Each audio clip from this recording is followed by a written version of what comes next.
안녕하세요. 햇살입니다. 세상 모든 분들이 건강하고 행복하게 살길 원하는 햇살입니다. 이번 시간은 암은 병이 아니다라고 말씀하신 선생님의 책을 리뷰합니다. 암이 공식적인 사망 원인이 1위가 된 지 오래되었습니다. 앞으로도 계속 그럴 것 같고요. 그만큼 암은 죽음을 부르는 질병으로 인식되고 있고요. 현대의학은 암을 정복하는 것을 수명 연장의 선에서 엄청난 노력을 기울이고 있다는 것도 사실입니다. 최근 우리나라에도 대형 암센터가 곳곳에 생겼고 이곳을 이용하는 환자들도 늘어나고 있습니다. 이 무시무시한 암 또한 생기는 원인이 무엇인지 정확히 알지 못하는 것이 현대의학의 한계인 거고, 암이 더 두려운 존재가 되어 있는 것은 암 치료하고 있는 의사들도 암으로 죽는 경우가 종종 있다는 것입니다. 암은 우리 몸에서 왜 생겼을까요? 우리 몸은 살기 위해 변하고 있다는 관점에서 암을 생각해 봅니다. 우리 몸에서 생기는 암세포가 어떤 일을 하는지 꼭 알아봐야 할 것 같습니다. 우리 몸은 세포로 구성되어 있고 세포 분열을 통해 손상되고 낡은 세포를 대체하면서 생명을 유지해 갑니다. 세포 분열에는 에너지가 필요합니다. 이 에너지는 혈액 속에 들어있는 영양소와 산소입니다. 그러다 보니 혈액 속에 충분한 에너지가 들어 있어야 되고, 이런 혈액이 잘 전달되어야 합니다. 세포 분열이 정상적으로 이루어질 수 있어야 하니까요. 몸을 돌아다니는 혈액 속에 에너지가 충분하지 않고 혈액순환이 잘 안 될 때 몸이 살아가기 위해 혈액 없이도 세포 분열하는 독종 세포를 만드는데, 그것이 암세포입니다. 우리 몸은 자구책으로 혈액 속에 에너지가 제대로 공급되지 못해 조직이 썩기 전에 혈액 없이도 세포 분열을 할 수 있는 세포를 만들어내는 것입니다. 즉, 암세포는 몸이 살아남으려고 안간힘을 쏟는 결과로 보아야 할 것입니다. 암은 누구에게나 생기지만 또한 에너지 공급이 원활해지면 사라지기도 하는 것입니다. 가끔 TV를 보면 대형 병원에서 말기암 환자들이 건강해진 모습으로 인터뷰를 하는 것을 볼 수 있습니다. 암은 한 번 생기면 없어지지 않는 것이 아니라 건강해지면 사라지는 것임을 증명한 것입니다. 암이 있다고 해서 바로 죽는 것도 아니고, 건강해지면 노력하면 암도 없어질 수 있다는 이야기입니다. 저희 병원에 암 때문에 오는 분들을 살펴보면 대부분 살아가는데 필요한 에너지를 만들어내는 데 실패했음을 알 수 있습니다. 세포가 정상적으로 분열하려면 충분한 에너지가 필요한데, 혈액 검사를 해보면 대부분 그렇지 못합니다. 즉, 밥을 먹기는 했지만 제대로 소화시키지 못해 혈액 속에 충분한 힘이 없고 균형이 깨진 것을 볼 수 있습니다. 이런 결과가 나오는 것은 평소에 식습관과 포함한 생활 습관에 문제가 있다는 것입니다. 그렇다면 암의 원인은 분명해집니다. 암 또한 생활 습관에 의해 생기는 것이 분명합니다. 암이 없어진 사람들은 하나같이 여러모로 과거와 다른 삶을 살기 시작한 분들입니다.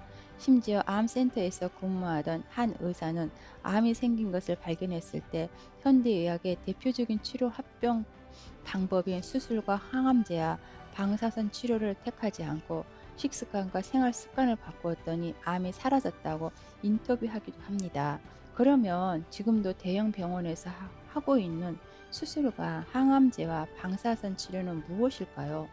암의 원인을 제대로 인식하지 못하고 있으니 암이 발견된 사람들에게 암이 당신을 죽일 것이라고 말한 것입니다. 그리고 수술과 독한 약들과 방사선을 이용한 치료를 권하고 있는 것 현실입니다. 이 같은 암의 3대 치료법은 모든 혈관을 망가뜨려 암세포의 혈액이 가지 못하도록 하는 치료입니다. 현대의학은 암세포를 굶겨 죽일 수 있다고 믿기 때문입니다. 그것은 분명 잘못된 인식입니다. 암은 혈액순환이 안 되는 상황에서 몸이 살기 위해 생기는 것이므로 에너지가 넘치는 혈액이 잘 돌게 하면 없어질 수 있다는 것입니다. 오히려 혈액순환을 안 되게 하는 치료가 여러 곳에 독종 세포를 더 키워내는 역할을 하고, 암세포가 아니라 암 치료의 부작용으로 생명을 잃는 일이 비일비재하게 벌어지는 것입니다. 이런 의미에서 저는 나이 들어 혈액순환 기능이 떨어져 발생한 암은 자연사의 한 부분으로 받아들여야 한다고 생각합니다. 지금의 사망 순위를 보면 자연사라는 항목이 없습니다. 사람은 누구나 자연적으로 죽음을 맞는데 말입니다. 70대, 80대 암을 발견한 경우 안타깝지만 회복이 어려운 게 사실입니다. 암이 생겼다고 해서 신체 조직을 잘라내고 항암제를 투여받아 몸을 망가뜨리면 가족과 단란한 시간을 보내는 시간이 오히려 짧아지고 고통스러운 죽음을 맛보게 됩니다. 정작 이러한 과정을 통해 환자가 다시 회복할 가능성은 아주 희박합니다. 그런데 대형 병원에서 이런 치료를 하는 것은 환자보다 병원을 위한 것이고 저는 그렇게 생각합니다. 그런데 최근 이런 암이 젊은 사람들에게도 많이 발견되고 있고 나이 들어 노화가 진행되면서 생기는 암은 40대, 50대는 물론 20대, 30대에도 늘어나고 있습니다. 젊은 나이에 암 치료를 받다가 세상을 등지는 일도 많습니다. 이런 현대의학이 행하는 치료가 뭐가 잘못되었다는가 방증할 것입니다. 병원에서 권하는 대로 수술을 한 뒤 수십 배의 항암제를 투여받고 방사선 치료까지 받지만 또 다른 또다시 재발한 암세포로 인해 좌절하는 환자들이 셀 수 없이 많이 늘어나고 있습니다. 유명한 연예인도 성공한 기업가들도 암 치료를 받다가 죽는 경우가 많다는 사실은 아무리 돈이 많아도 지금의 치료 기술로는 죽음을 늦추기 어렵다는 이야기이죠.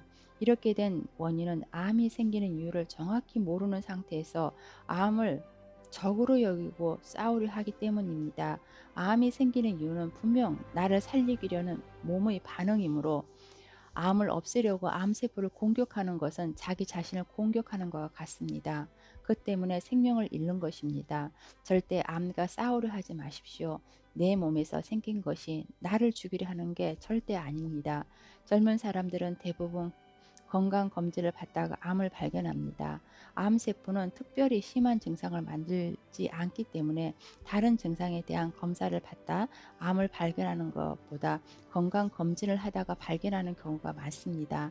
다른 증상으로 인해 암을 발견하는 경우 대부분 소화가 잘 안 되어 병원에 갔다가 내시경을 발견하거나 기침을 많이 해서 병원에 갔다가 방사선 촬영을 하며 발견되는 정도입니다. 대다수는 조기 검진을 하다가 발견되곤 합니다. 특히 감산선 암 최근 발생률 1위로 올라왔고 여기에 일조하는 것이 건강검진입니다. 이렇게 암세포가 발견되었을 때 적극적으로 암을 제거하기 위해 암이 있는 부위를 잘라내는 수술을 하고 항암제를 투여하는데 이런 조기 발견으로 조기 치료를 하게 되면 조기 사망하는 경우가 많아집니다. 세포가 활성화되는 것을 막아주는 세포독으로 개발된 항암제는 정상적이고 건강한 사람이 투여받아도 생명을 잃을 정도입니다. 그런데 체력이 고갈되어 암까지 생긴 사람에게 투여하면 어찌 되겠습니까? 암으로 죽이는 것이 아니라 항암 치료가 사람을 죽일 수 있습니다. 그래서 조기 검진으로 조기 치료하여 건강해질 수 있다는 생각을 바꾸고 평소 건강에 관심을 기울여 노력해야 합니다. 특히 젊은 사람들은 조기 치료를 하면 암이 있는 나이 드신 분들보다 더 빨리 죽을 일이 생길 수도 있습니다. 왜냐하면 젊은 나이에도 불구하고 이미 체력이 고갈되었기 때문입니다. 평소 생활 습관이 좋지 않았던 사람들에게 강한 스트레스가 오면 우리 몸 한쪽에서는 혈액 공급이 되지 않아 일시적으로 암이 발생할 수 있는데 이때 독한 치료를 생명을 빨리 단축시킬 수 있습니다. 생활 습관을 바로 잡고 스트레스를 이길 수 있는 체력을 높이는 것이야말로 진정한 치유가 될 것입니다. 그래야 남은 인생을 건강하게 살 수 있습니다. 암과 싸우기려 마십시오. 건강해지면 암은 내 몸에서 자연스럽게 사라집니다. 암은 내가 체력이 떨어졌을 때 우리 몸에서 일어날 수 있는 변화의 한 부분이라고 생각을 바꾸고 있습니다. 내 몸에서 생기는 암과 싸우려 하지 말고 내 몸을 끝까지 사랑하는 것이야말로 정말로 필요한 치료라고 합니다. 이분은 의사의 반란이라는 책을 쓰신 분이고 건강하려면 병원과 약을 버려라 하는 의사 선생님입니다. 지금 의정부에서 오뚜기 의원을 경영하시는 의사 선생님 신우섭 선생님이십니다. 본인이 의사이면서도 약을 쓰면 안 됐다고 강하게 말씀하신 양심적인 의사 선생님 암인 것은 확실한 것 같습니다. 우리도 암이라 하면 무서워하지만 정말 우리가 암과 싸워야 하는 건가? 우리도 생각을 한번 해봐야 될 것 같습니다. 첫째는 면역력이 높아져야 되는 거고, 혈액의 염도가 맞아야지 우리 면역력이 높아지는 것입니다. 적당한 운동과 올바른 식습관만이 우리의 건강을 유지하는 길이라고 생각이 듭니다. 언제나 항상 말씀드리지만 해초류와 젓갈류와 전통적으로 만들어진 고추장, 된장 또는 짭짤하게 드시는 것이 우리 몸을 지키고 혈액의 염도를 지키는 한 방법이라고 말씀드리고 싶습니다. 감사합니다. 언제까지나 항상 건강하시기를 소원합니다. 햇살이었습니다.